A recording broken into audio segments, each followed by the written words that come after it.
السلام علیکم ورحمۃ اللہ وبرکاتہ۔ عزیز بچوں، 8ویں جماعت کی اردو، بہارستان اردو، عنوان ہے آزمائش شرط ہے۔ جیسا کہ آپ کو معلوم ہے، ہم 3 دنوں سے پڑھ رہے ہیں۔ آج اس کا ہم چوتھا حصہ پڑھیں گے، پارٹ نمبر 4۔ اس کو ہم نے حصوں میں تقسیم کیا ہے تاکہ معلوم ہو جائے مجھے کیا پڑھانا ہے اور آپ کو کیا پڑھنا ہے۔ T1 کا آخری لیسن ہے یہ، یہاں تک ہم نے پڑھا ہے۔ اسی اسنا میں وہاں پر اس شہر میں ایک قتل کی واردات ہوئی تھی اور قاتل نے مقتول کا سر کاٹ کر کہیں لے گیا تھا۔ تو جو مقتول تھا اس کے گھرانے والے جو تھے، ورثہ جو تھے، وہ بڑے کھاتے پیتے گھرانے سے تھا۔ تو انہوں نے ایک منادی کروا دی تھی، ایک اعلان کروا دیا تھا کہ جو بھی شخص قاتل کو پکڑ کر لائے گا اس کو ہم نقد انعام اور کرامات سے نوازیں گے۔ یہاں تک بہرحال آپ نے پڑھا ہے۔ آج ہم آگے پڑھتے ہیں۔ اور پولیس بھی قاتل کی تلاش میں لگی ہوئی تھی۔ ادھر سرکاری مخبر کو جب اس بات کا علم ہوا تو اس سے یقین ہو چلا کہ ہو نہ ہو یہ کام اس کے دوست نے کیا ہے۔ تو جب اس کا پتہ اس کے دوست کو چلا، مخبر کو، جو سرکاری مخبر تھا، کہ گاؤں میں ایک قتل ہوا ہے اور وہاں پر بھی اس کا سر کاٹ کر مقتول کا قاتل لے گیا ہے، تو اس کو اس بات کا یقین ہو گیا کہ اگر یہ کام کسی نے کیا ہے تو وہ اس کا دوست ہے۔ اس کو اس پر شبہ ہو گیا۔ دوستی کا رشتہ کیا ہوتا ہے؟ اسی لیے کہتے ہیں کہ بغیر آزمائے کسی کو دوست عزیز بچوں مت بناؤ، اور دوست کو اپنے پورے راز مت بتاؤ۔ ایک بات میں اس بیچ میں ایک بات اور کہتا ہوں، کبھی آپ یہ دیکھو کہ رات کو آپ کا دوست بیدار ہے تو بولو کہ کوئی نہ کوئی خطرہ ہے، کیونکہ دوست آپ کے راز کو جانتا ہے۔ آپ کی زندگی کے پوری ریل، پوری کیسٹ، پورا کیمرہ اس کے سامنے ہے۔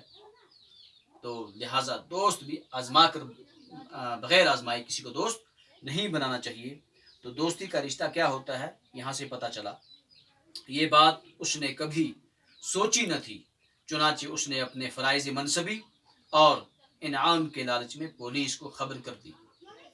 چنانچہ یہ سرکاری جاسوس تھا، اس نے اپنا فرض منصبی، فرائض فرض کی جمع، اس کا منصب یہی تھا، اس کا عہدہ یہی تھا، یہ مخبری کرتا تھا۔ منصب کے معنی عہدہ، اور انعام کے لالچ میں فرائض، ایک تو فرض منصبی سمجھ کر اور انعام کے لالچ میں پولیس کو خبر کر دی، اور پولیس کے عملے کو لے کر اپنے دوست کے گھر کی طرف روانہ ہوا۔ پولیس اٹھائی اور اپنے دوست کے گھر کی طرف رواں دواں چل پڑا۔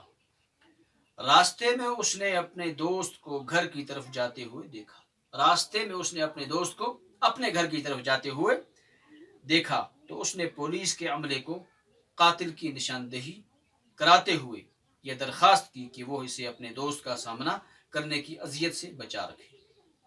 جو ہی اس نے اپنے دوست کو دیکھا گھر جاتے ہوئے، پولیس کے عملے کو اس نے کہا کہ میں اپنا منہ اس کو دکھانا نہیں چاہتا، یہ مجھے دیکھے نہ، میری نشاندہی نہ کرے، تاکہ میں اس کی اذیت سے، تکلیف سے اپنے آپ کو بچانے کے لیے اس کا سامنا اس نے نہیں کیا، لیکن نشاندہی کر لی کہ قاتل اس کا دوست ہے۔ اس نے اپنے دوست کو گھر کی طرف جاتے ہوئے دیکھا تو اس نے پولیس کے عملے کو قاتل کی نشاندہی کراتے ہوئے پولیس کو کہا کہ قاتل یہی ہے، یعنی کہ اس کا دوست۔ یہ درخواست کی کہ وہ اسے اپنے دوست کا سامنا کرنے کی اذیت سے بچائے رکھیں۔ پولیس کو کہا کہ اب میرا اس کا آمنا سامنا نہیں ہونا چاہیے، لیکن قاتل یہی ہے۔ منہ بھی نہیں لگا۔ یہ کہہ کر وہ ایک طرف کو چھپ گیا اور پولیس نے نوجوان کو گرفتار کر کے تھانے پہنچا دیا۔